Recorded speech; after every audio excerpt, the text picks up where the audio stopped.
मूंग दाल के कई बार आपने नाश्ते बनाए होंगे, लेकिन आज जो नाश्ता मैं आपके साथ शेयर करूंगी आपने यकीनन नहीं बनाया है। तो चलिए बनाना शुरू करते हैं। पसंद आए तो लाइक शेयर ज़रूर कीजिएगा और चैनल पर नए तो सब्सक्राइब जरूर कीजिएगा।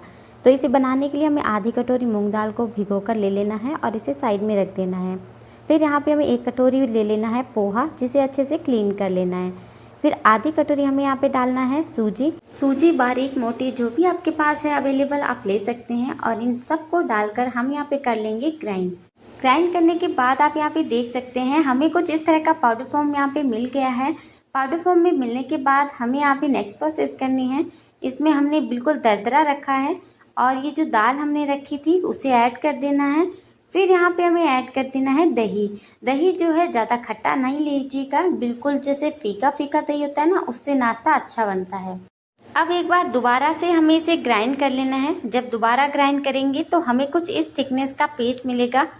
पेस्ट की थिकनेस आप ज़रूर ध्यान रखें, इससे ज़्यादा पतला आपको नहीं बनाना है। अगर ज़्यादा पतला करेंगे ना तो फिर आपको बहुत दिक्कत होने वाली है। तो यहाँ पे मैं आपको दिखा देती हूँ कि पेस्ट का मैंने कैसे रखा है। हल्का दरदरा है ये पेस्ट और इसे हम ट्रांसफ़र करेंगे मिक्सिंग बाउल में। मिक्सिंग बाउल में ट्रांसफ़र करते समय आप बैटर की कंसिस्टेंसी देख सकते हैं, हमें ज़्यादा पतला नहीं बनाना है। और अभी क्या करेंगे ना, मिक्सर जार को धोकर 3 से 4 चम्मच पानी हम यहाँ पे ऐड कर देंगे। इसे ऐड करने के बाद इसे दोबारा से हमें मिक्स करना है। पानी बहुत सारा मत डालिएगा, ये बात भी ध्यान रखिएगा, क्योंकि पानी की कंसिस्टेंसी जितना अच्छे से ध्यान रखेंगे नाश्ते की हमारे टेक्सचर उतना ही बढ़िया आता है। जितना अच्छे से आप बैटर को तैयार करेंगे उतना ही बढ़िया आपका नाश्ता बनकर तैयार होगा। और यकीन कीजिए आपको ये नाश्ता बहुत ही ज़्यादा पसंद आने वाला है। बिना ऑयल के हम इस नाश्ते को बनाने वाले हैं। तो लीजिए भाई, यहाँ बैटर हमारा तैयार है। इसे कवर करके हम 10-15 मिनट के लिए रेस्ट पे रख देते हैं। तब तक हम यहाँ पे ना नेक्स्ट प्रोसेस कर लेते हैं। इसके लिए मैंने यहाँ पे गैस पर एक पैन रखा है और यहाँ पे हम 2 चम्मच ऑयल को गरम कर लेंगे। जब ऑयल गरम हो जाए तो आधा चम्मच यहाँ पे डालेंगे जीरा और जीरे को अच्छे से चटकने देंगे। अब यहाँ पे 1 चम्मच के लगभग बारीक कटा हुआ अदरक डाल देंगे। आप चाहें तो यहाँ पे लहसुन भी डाल सकते हैं। 2 से 3 यहाँ पे बारीक कटी हुई हरी मिर्च डाल देंगे। एक बड़े साइज का यहाँ पे प्याज बारीक चॉप करके ऐड कर देंगे। दोनों ही चीज़ों को हमें कंटिन्यूसली चलाते हुए अच्छे से पका लेना है। हल्का ट्रांसपेरेंट होने तक इसे पकाना है, बहुत ज़्यादा कुक नहीं करना है, इस बात का ध्यान रखें।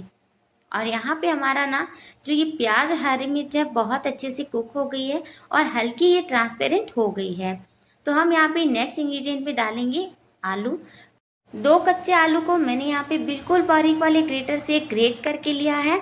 आपको कुछ इस तरह से ग्रेट करके लेना है। तो यहाँ पे हमें इसे अच्छे से मिक्स कर देना है। मिक्स करते हुए हमें यहाँ पे इसको अच्छे से ऑयल में रोस्ट कर लेना है, क्योंकि हम तेल में जब इसे फ्राई कर लेंगे ना तो ये जल्दी सॉफ्ट भी हो जाता है और इसके टेस्ट में भी इन्हेंस हो जाता है। तो यहाँ पे हमें 2 से 3 मिनट लगेंगे आलू को अच्छे से पकाने में। तो अभी डाल देंगे आधा चम्मच लाल मिर्च पाउडर, 1 चम्मच धनिया पाउडर और साथ ही में आधा छोटा चम्मच डालेंगे हल्दी पाउडर। टेस्ट के अकॉर्डिंग यहाँ पे नमक डाल देंगे और आधा चम्मच यहाँ पे पास्ता मसाला डाल देंगे। और इन सभी के साथ हमें यहाँ पे इसको मिक्स कर देना है।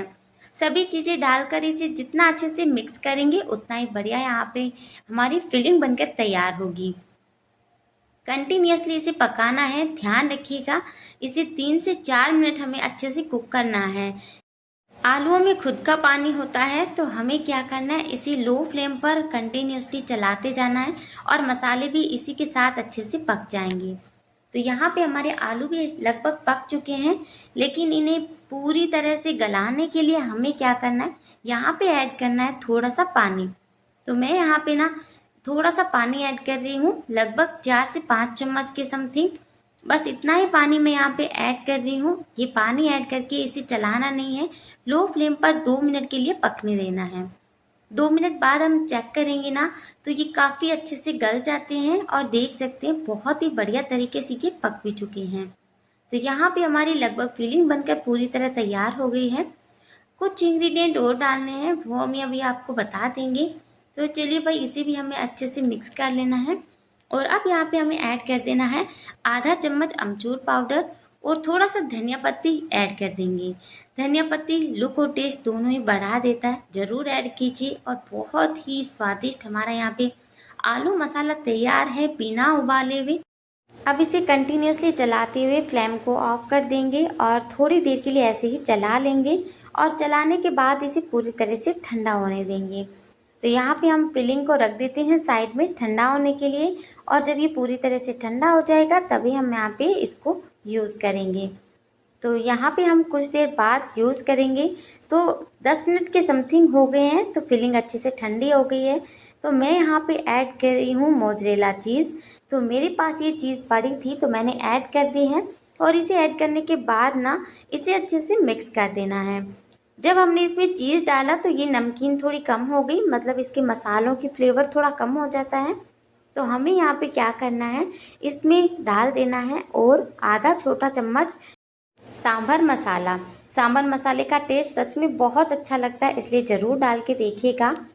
और इसी के साथ 1 चम्मच डाल देंगे 1 चम्मच टोमेटो केचप, क्योंकि हमने इसको बाइंडिंग के लिए डाला है, जिससे ये अच्छे से बाइंड होने लगे। क्योंकि हमने जो चीज़ इसमें डाली है उसकी वजह से ये थोड़ा सा बिखरा बिखरा लगने लगा है। तो इसे ऐड करने के बाद अच्छे से इसको मिक्स करेंगे और हाथों से इसे अच्छे से मसल लेंगे, जिससे कि ये बाइंड होने लगेगा। तो यहाँ देख सकते हैं ये अच्छे से बाइंड हो रहा है। तो अब आके हम यहाँ पे ले लेते हैं 3 कटोरियाँ। कोई भी आप कटोरियाँ ले सकते हैं, या फिर ग्लासेस है ना छोटे छोटे, तो आप उनमें भी इसे बना सकते हैं। तो यहाँ पे मैंने तीनों कटोरियों में थोड़ा थोड़ा तेल डाल दिया है, और ऑयल डालने के बाद हमें यहाँ पे ग्रीस कर देना है इनको अच्छे से। जब हम इसे अच्छे से ग्रीस कर देंगे तो जब हम नाश्ते को डिमोल्ड करेंगे तो बहुत ईजीली डिमोल्ड हो जाएगा। तो तीनों को मैंने यहाँ पे ग्रीस कर दी है। और तो चलिए, कटोरियाँ तो हमारी ग्रीस हो गई है। अब वापस हम अपने बैटर को चेक कर लेते हैं। जो हमारा बैटर है वो अच्छे से रेस्ट कर चुका है, तो इसे एक बार दोबारा से हमें मिक्स कर लेना है। और जो भी चीज़ें आप यहाँ पे ऐड करना चाहें ना तो कर सकते हैं। तो यहाँ पे मैंने इसको अच्छे से एक बार फिर से फेंट लिया है, और इसके बाद इसमें नमक नहीं डाला है अभी तक हमने, तो हम इसमें टेस्ट के अकॉर्डिंग नमक डाल देते हैं। नमक डालने के बाद इसे दोबारा से मिक्स कर लेंगे। यहाँ पे हमने इसको अच्छे से दोबारा से मिक्स कर दिया है। आप चाहें तो बैटर में स्टार्टिंग में नमक डाल सकते हैं, मैं डालना भूल गई थी तो मैं इस समय डाल दिया है। और अभी डाल देंगे यहाँ पे थोड़ा सा इसको स्पंजी और फ्लफी बनाने के लिए थोड़ा सा इनो सॉल्ट। वैसे आप चाहें ना तो यहाँ पे ना मीठा सोडा ले सकते हैं, लेकिन इनो से जाली बहुत अच्छी बनती है, इसलिए पूरा मैं यहाँ पे ऐड कर रही हूँ। और इसके बाद 1 चम्मच मैं यहाँ पे पानी डाल रही हूँ। इससे ये बहुत अच्छे से ना सेट होगा और बहुत बढ़िया जाली बनकर तैयार होगी। तो यहाँ पे लीजिए, हमने इसको अच्छे से फेंट लिया है। अब इसे बिल्कुल भी रेस्ट नहीं रखना है, अगर रेस्ट कराएंगे ना तो फिर इसमें जाली नहीं बनेगी। तो चलिए भी कटोरियाँ ले लेते हैं और इसमें ट्रांसफ़र कर देते हैं। तीनों कटोरियों के अंदर हमें थोड़ा थोड़ा बैटर डालना है। तो आप देख सकते हैं 1-1 चमचा मैं यहाँ पे बैटर का डाल रही हूँ। पूरी तरह से भरना नहीं है इसे, इस बात का ज़रूर ध्यान रखिएगा। तो यहाँ पे 1-1 चमचा बैटर डाल देंगे, और जो हमारे पास फिलिंग पड़ी है ना उसकी हमें छोटी छोटी टिक्कियाँ बना लेनी है, और टिक्कियाँ बनाकर इसके अंदर सेट कर देना है। तो कुछ इस तरह से मैंने इसकी टिक्कियाँ बनाई है, और यहाँ पे बीचों बीच सेट कर देंगे, और प्रेशर बिल्कुल भी नहीं देंगे। हल्का सा बस ऐसे ही रख के छोड़ देना है, और ऊपर से थोड़ा थोड़ा ये जो बैटर है ना इसे और ट्रांसफ़र कर देंगे। इससे ये ऊपर से बिल्कुल कवर हो जाएगा और ये फूल कर बाहर तक भी नहीं आएगा। तो कटोरियों को कुछ खाली भी रखना ज़रूरी है, अगर ऊपर तक भर देंगे ना तो ये फिर ना पकने के बाद बाहर तक आ जाएगा। तो यहाँ पे हल्का सा इन्हें टैप टैप कर देंगे और चलेंगे गैस की तरफ। तो गैस पर मैंने पहले से ही पानी को गर्म कर रखा है, और इसके अंदर एक स्टैंड मैंने रख दिया है। अब तीनों कटोरियों को हमें यहाँ पे सेट कर देना है और इसे कवर कर देना है। तीनों कटोरियों को डालकर इसे हमें 10 से 12 मिनट के लिए पकाना है मीडियम फ्लेम पर। तो अभी यहाँ पे 5 मिनट के लगभग हो गए हैं नाश्ते को पकते हुए। तो 5 मिनट बाद हम इसे ओपन करेंगे, और यहाँ पे थोड़ी थोड़ी धनिया की पत्तियाँ डाल देंगे, जिससे नाश्ते को देखने में बहुत ही अच्छा लगता है। अब दोबारा से कपड़े के साथ कवर कर देंगे, जिससे इसमें नमी नहीं रहेगी और ये बहुत अच्छे से पक जाएगा।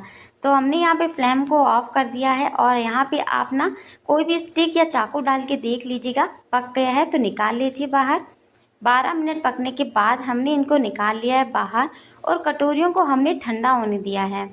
जब कटोरियाँ ठंडी हो गई तभी हमने इसको डिमोल्ड किया है।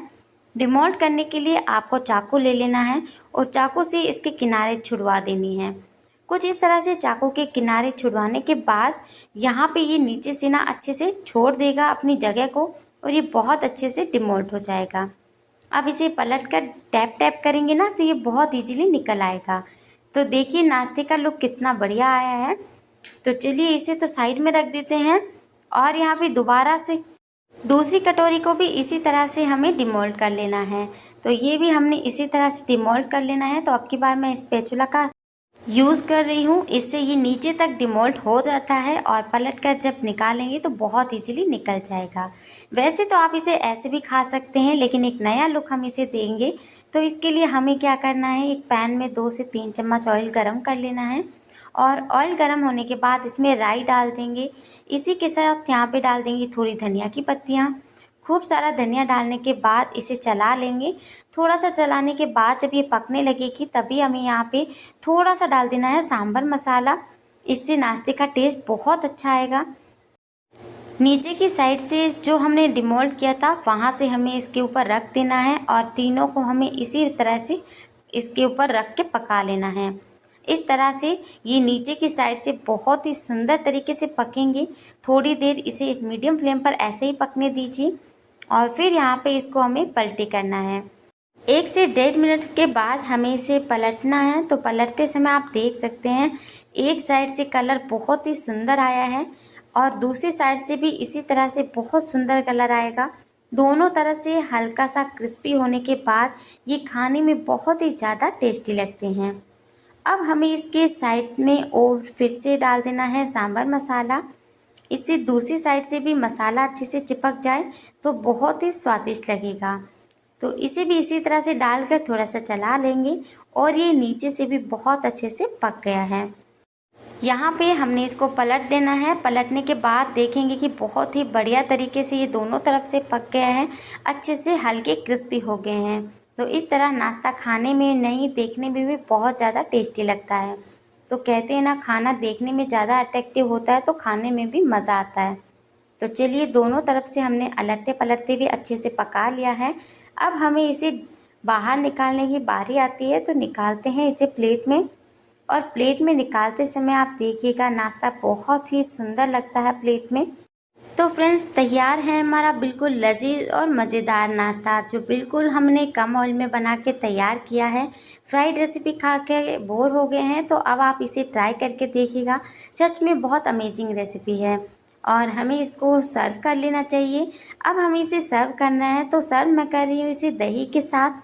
आप इसे किसी के भी साथ खा सकते हैं, जैसे कि हरी चटनी, दही या फिर केचप के साथ, लेकिन ये दही के साथ ज़्यादा अच्छा लगता है। तो फ्रेंड्स आज की ये नाश्ते की रेसिपी कैसी लगी है? अगर पसंद आई है तो प्लीज़ वीडियो को लाइक करके चैनल को ज़रूर सब्सक्राइब कीजिएगा। मैं मिलूँगी आपको ऐसे ही डिफरेंट रेसिपीज़ के साथ। तब तक के लिए धन्यवाद। Thanks for watching. Bye bye. आप करें एंजॉय और अपना फीडबैक ज़रूर दीजिएगा कि आपकी ये नाश्ते की रेसिपी कैसी बनी है। तो चलिए फ्रेंड्स, बाय बाय।